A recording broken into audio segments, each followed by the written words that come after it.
बिहार में एनडीए की double century, महागठबंधन में आरजेडी 25, कांग्रेस 5 पर सिमटी। पीएम मोदी ने पोस्ट कर दी बधाई, बोले एनडीए की जीत ऐतिहासिक और अभूतपूर्व।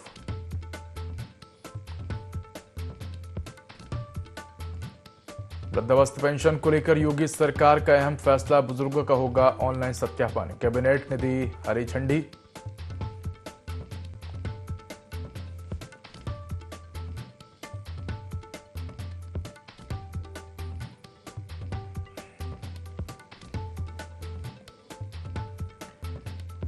तो एक परिवार के 5 लोगों की मौत हुई है। श्रावस्ती में मचा हड़कंप, पुलिस कर रही मामले की जांच।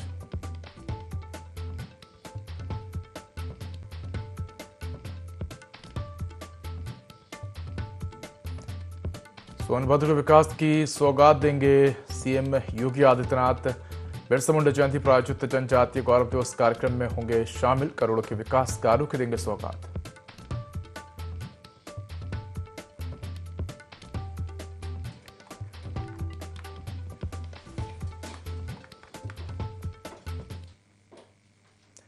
नमस्कार, मैं उदय, उत्तर प्रदेश लाइव में आपका स्वागत है। बुलेटिन की शुरुआत करेंगे तमाम बड़ी खबरों के साथ। बिहार में एनडीए की डबल सेंचुरी हुई है। महागठबंधन में आरजेडी 25, कांग्रेस 5 पर सिमटी है। ऐतिहासिक जीत की ओर एनडीए है। तारापुर विधानसभा से सम्राट चौधरी की जीत हुई है। राघोपुर सीट से तेजस्वी यादव जीते हैं। मोकामा से अनंत सिंह की जीत हुई है।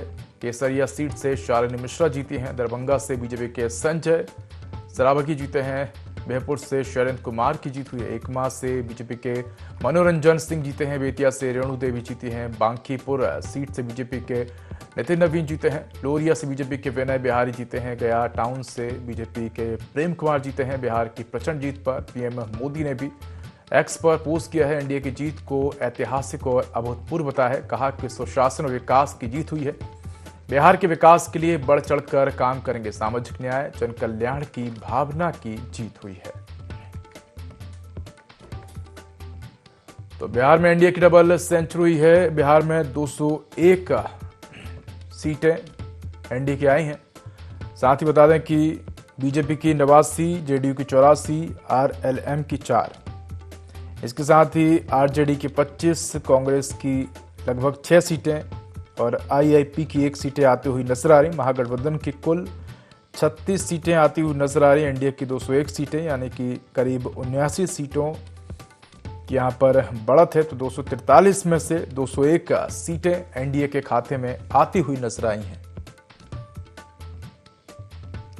तो बता दें कि इसी को लेकर प्रधानमंत्री नरेंद्र मोदी, केंद्रीय गृह मंत्री अमित शाह, इसके साथ ही नीतीश कुमार ने भी सोशल मीडिया प्लेटफॉर्म एक्स पर पोस्ट किया है और इस ऐतिहासिक जीत पर तमाम सहयोगी दलों का आभार व्यक्त किया है।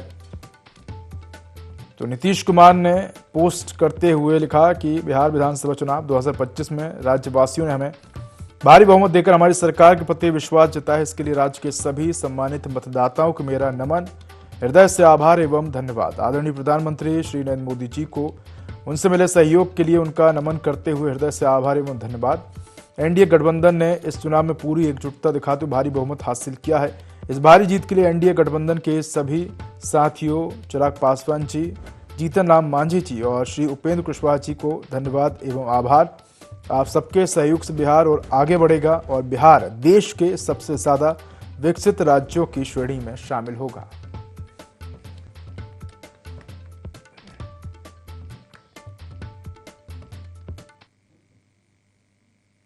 खबर लखनऊ से है, जहां लखनऊ में योगी कैबिनेट की बैठक हुई और सीएम योगी आदित्यनाथ की अध्यक्षता में इस बैठक का आयोजन किया गया। इस दौरान करीब 20 अहम प्रस्तावों पर मुहर लगी है। तो वृद्धावन पेंशन को लेकर अहम फैसला, बुजुर्गों का ऑनलाइन सत्यापन होगा। पायलट प्रोजेक्ट के रूप में 5 जिलों में शुरुआत होगी। वृद्धावस्था पेंशन को लेकर योगी सरकार ने अहम फैसला लिया है। उसमें मैं विशेष रूप से 4 प्रस्ताव के ऊपर तो मैं आपके से बात करूंगा और बाकी प्रस्तावों पर जो है वो हमारे साथी मंत्री हैं वो करेंगे। जी, ये 20 का हिस्सा नहीं थे, ये अलग से आए थे। ये दोनों प्रस्ताव ये अपने आप में जी जी।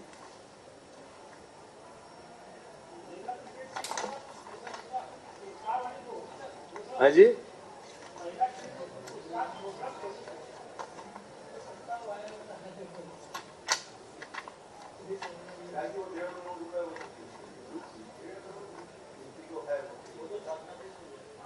जो दीप्ति जी को हमने इसीलिए उनका नाम वो कर दिया, वोट कर दिया कि जो उन्होंने इसमें विशेष रूप से वो किया। एक तो ये देखिए, इसके अलावा न्याय विभाग के 2 प्रस्ताव हैं। एक तो यह है कि जो मुख्य न्यायाधीश उच्च न्यायालय इलाहाबाद द्वारा उच्च न्यायालय में अपर निजी सचिव के 156 पदों का निजी सचिव ग्रेड 1 के पदों पर किए गए उच्चीकरण, ये विशेष रूप से 156 जो हमारे निजी सचिव थे उनको ग्रेड 1 में प्रमोट किया गया है। एक प्रस्ताव तो यह है, इसमें लगभग वार्षिक रूप से 10 करोड़ सालाना का व्यवहार सरकार के ऊपर आएगा, 10 करोड़ रुपए, 10 करोड़। इसके साथ ही दूसरा प्रस्ताव न्याय विभाग का है, ये है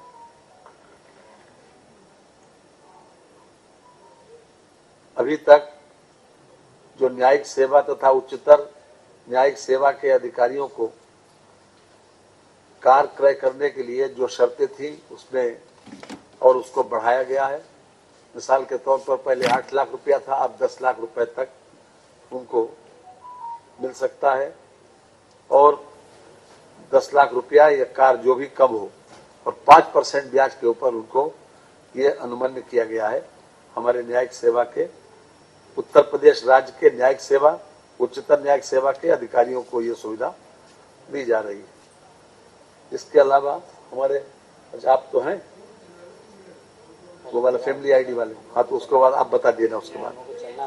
हाँ एक मिनट, अभी आप हमारे बात ये करेंगे उसके बाद आप बता दें। इसके अतिरिक्त वो आए नहीं, वो नहीं आए, तो उन्होंने कहा था हमसे, नहीं 10-11वां है, नहीं सच्चा नहीं, 11वां जो है वो है फैमिली आईडी वाला। तो 80 वरुण जी आ गए, वो करेंगे जी। रवि जसवाल आ रहे हैं, चलिए हम वो कर देंगे। बहन जी जब वो कहा था हमसे कमाएंगे, हमने कहा चलो ठीक आ जाना।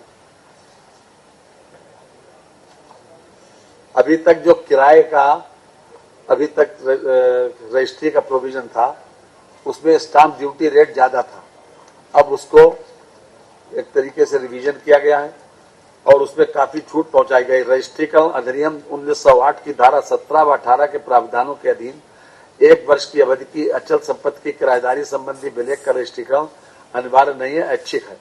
इसके संबंध में काफी रिलैक्सेशन दिया गया है कि अभी तक 2 लाख रुपए तक अगर 1 साल का किराया है तो उसको मात्र 500 रुपए का रजिस्ट्री शुल्क, स्टाम्प शुल्क देना पड़ेगा 1 वर्ष के लिए, और 1 से 5 वर्ष है तो 1500 रुपए, 5 वर्ष से 10 वर्ष है तो 2,000 रुपए। इसके अतिरिक्त 2 लाख 1 से लेकर अगर 6 लाख रुपए तक का किराया है तो उसके लिए स्टाम्प शुल्क 1500 रुपए है अगर 1 वर्ष के लिए है, और अगर 1 वर्ष से 5 वर्ष का है तो 4500 रुपए है, 5 वर्ष से 10 वर्ष के लिए है तो 7500 रुपए। ये 6 लाख रुपए से 6 लाख 1 रुपए से लेकर अगर 10 लाख रुपए तक किराया की वैल्यू है तो 2500 रुपए स्टाम्प शुल्क है 1 साल के लिए। 1 वर्ष से 5 वर्ष के लिए अगर किरायानामा लिखा जाता है तो उसके लिए 6000 रुपए है स्टाम्प शुल्क, और अगर 5 वर्ष से 10 वर्ष तक है तो उसके लिए 10,000 रुपए। ये अपने आप में एक छूट दी गई है काफी, क्योंकि बहुत से लोग ये भी सोच कर कि सालाना वार्षिक। इसके अतिरिक्त एक सर हम और करके चले जाएंगे कि जो बागपत मेडिकल कॉलेज को हमारे बागपत मेडिकल कॉलेज को अभी तक कुल 60 जनपदों में राजकीय व निजी क्षेत्र मिलाकर कुल 80 मेडिकल कॉलेज संचालित स्थापित किए गए हैं। ये पीपीपी मोड पर बागपत का मेडिकल कॉलेज बनना है। इसके लिए हमारी मत्स्य विभाग की कुल 5.6000 हेक्टेयर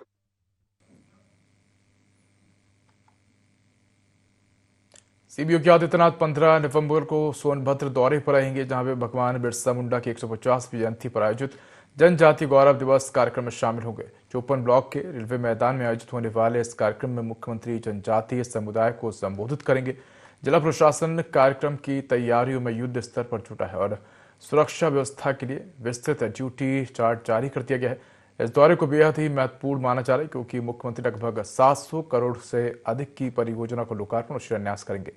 समाज कल्याण राज्य मंत्री संजीव कुमार कौड़ ने बताया कि 50,000 से अधिक लोगों की सभा होगी और सीएम म्योरपुर हवाई अड्डे का निरीक्षण भी करेंगे।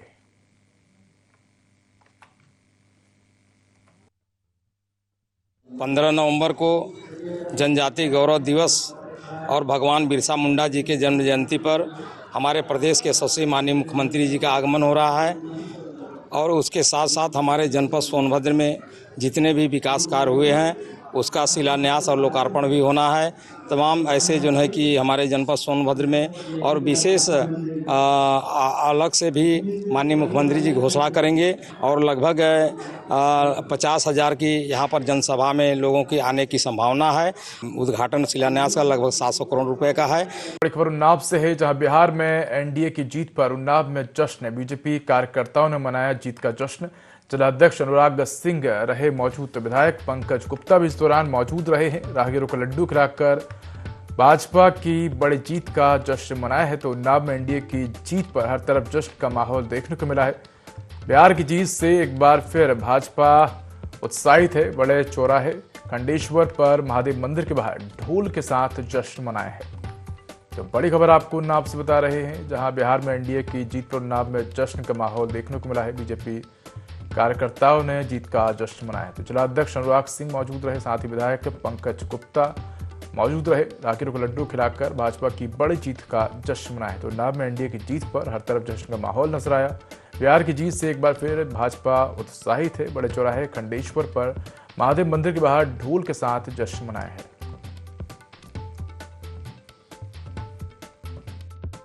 बिहार में एनडीए की जीत के बाद उन्नाव में जश्न का माहौल है। चारों तरफ जो है जो बीजेपी के झंडे हैं वो लहर रहे हैं। इस वक्त हमारी मौजूदगी उन्नाव के झंडेश्वर मंदिर के पास है, जहां सदर विधायक पंकज गुप्ता ने आके झंडेश्वर मंदिर के पास वहां पर दर्शन किया और यहां पर जो है जीत का जश्न मनाया, ढोल नगाड़े बजे।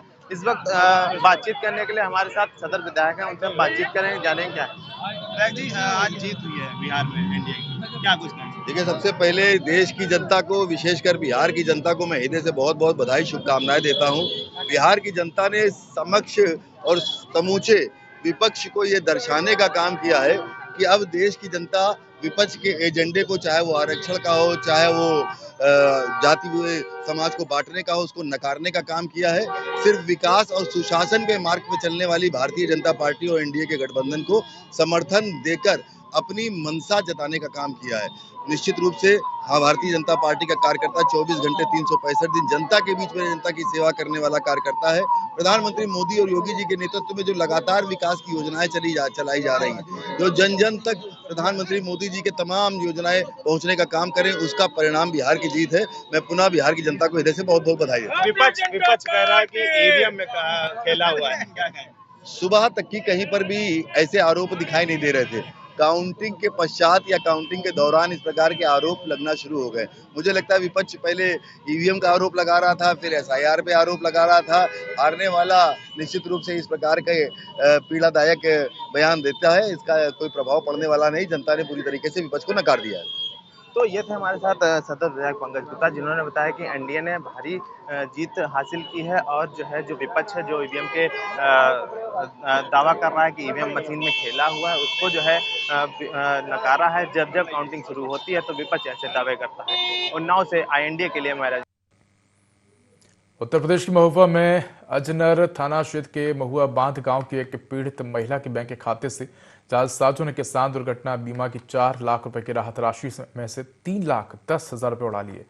पीड़िता चंद्रदेवी के खाते से 2 नवंबर से 11 नवंबर के बीच एटीएम के जरिए लगातार 36 बार में पैसे निकाले गए, जबकि पीड़िता को अब तक एटीएम कार्ड मिला ही नहीं था। लगातार आने वाले एसएमएस को अनदेखा कर रही अनपढ़ महिला को दिल्ली में मजदूरी के दौरान मैनेजर ने मैसेज देखकर बताया कि उसके खाते से पैसे निकल रहे, जिसके बाद वे बैंक और पुलिस के पास पहुंची। पीड़िता ने अजनर थाने में शिकायत देकर जालसाजों की पहचान कर सख्त कार्रवाई और निकाली की राशि वापस दिलाने की गुहार लगाई। फिलहाल पुलिस ने पीड़िता को कार्रवाई का आश्वासन दिया है। हमारे साथ यह घटना हुई है कि हमारी बहन दिल्ली में रहती है, मेहनत मजदूरी करती है।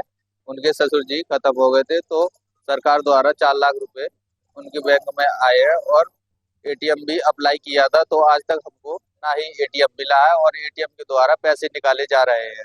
हमने जाकर एसबीआई बैंक में एंट्री करवाई है, तो उसमें पैसे निकल रहे हैं। 3,10,000 रुपए निकल चुका है। ब्रांच मैनेजर से बात की तो वह बोल रहे हैं कि आप अपने एफआईआर करिए।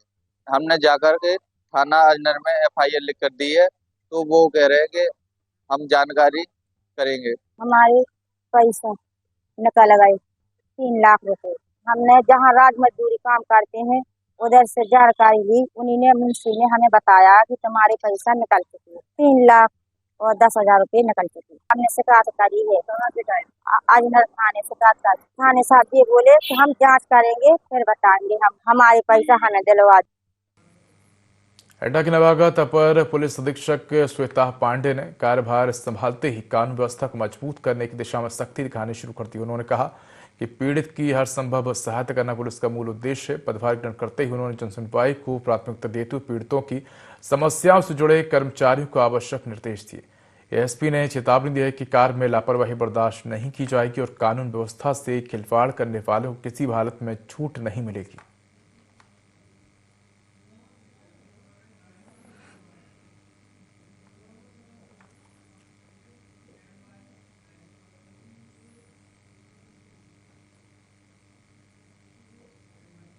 बांदा जिले में डायल 112 की फ्लीट में 8 नई पीआरवी गाड़ियां शामिल हुई हैं। सहायक पुलिस अधीक्षक मेविश टाक ने पुलिस लाइन में इन्हें हरी झंडी दिखाकर रवाना किया है। इस अवसर पर सभी पीआरवी के ड्राइवर और स्टाफ मौजूद रहा। एएसपी ने बताया कि पीआरवी वाहनों की संख्या से दुर्घटनास्थल पर पुलिस की पहुंच और तेज होगी और जिससे आपात स्थितियों में लोगों की जान बचाने में और मदद मिलेगी।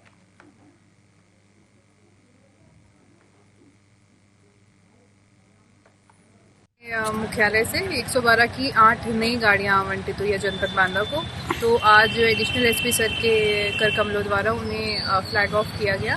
अब जनपद बांदा में अलग अलग क्षेत्रों में जो नई गाड़ियां आई हैं उनको जो है स्टेशन किया जाएगा और जो भी 112 की आवश्यक कार्रवाई होती है उन नई गाड़ियों द्वारा, जिसमें सारे ही 112 वाले फीचर्स ऑलरेडी इंस्टॉल्ड हैं, उनके द्वारा ये कार्य किया जाए।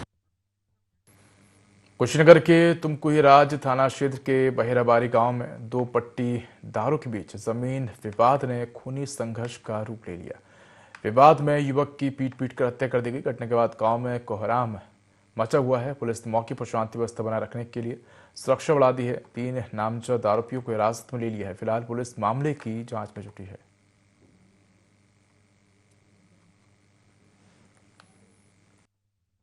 आलूपुरा की भवरी बाई को उसके परिजन हॉस्पिटल लेके आए थे, जिसको डॉक्टर साहब ने मृत घोषित कर दिया था।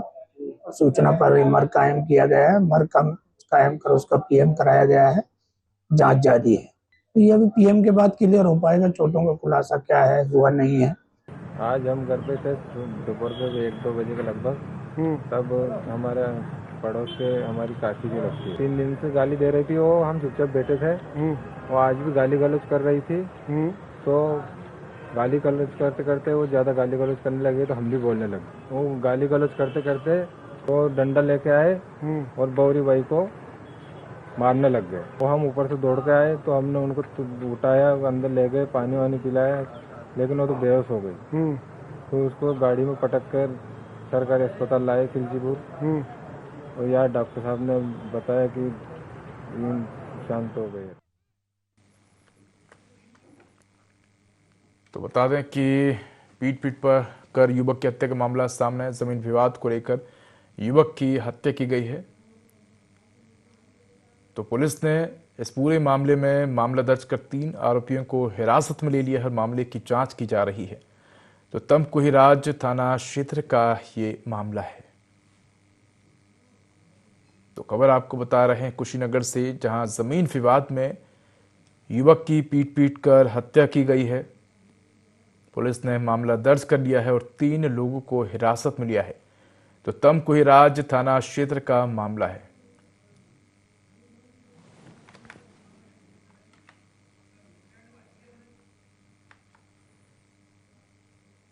सोनभद्र के ओबरा विधानसभा क्षेत्र की जुकेल ग्राम पंचायत में मोबाइल नेटवर्क की गंभीर समस्या ने लोगों को परेशान कर रखा है।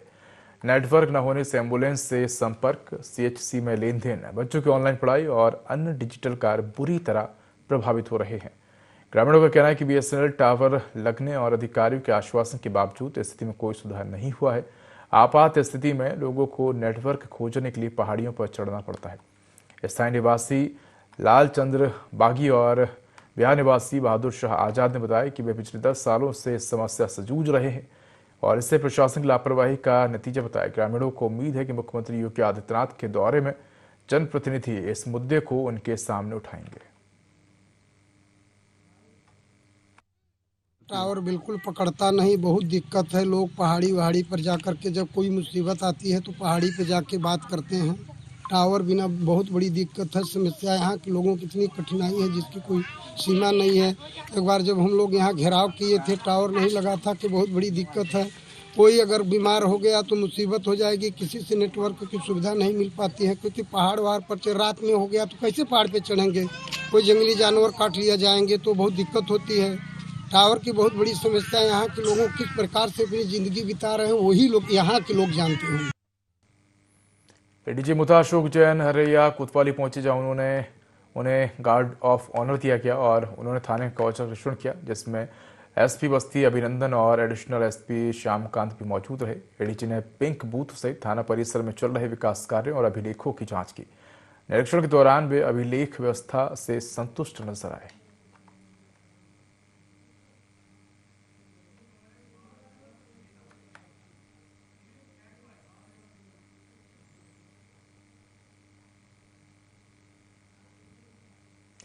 बाल दिवस के अवसर पर जनपद के विभिन्न विद्यालयों में बाल मेले का आयोजन किया गया। कार्यक्रम की शुरुआत देश के प्रथम प्रधानमंत्री पंडित जवाहरलाल नेहरू, मां सरस्वती और भारत माता की तस्वीरों पर माल्यार्पण से किया गया। बच्चों द्वारा बनाई गई वैज्ञानिक कलाकृतियों का अवलोकन कर लोगों ने नई सीख हासिल की। इस अवसर पर विद्यार्थियों को पंडित नेहरू के जीवन परिचय और उनके बाल प्रेम के बारे में जानकारी दी गई।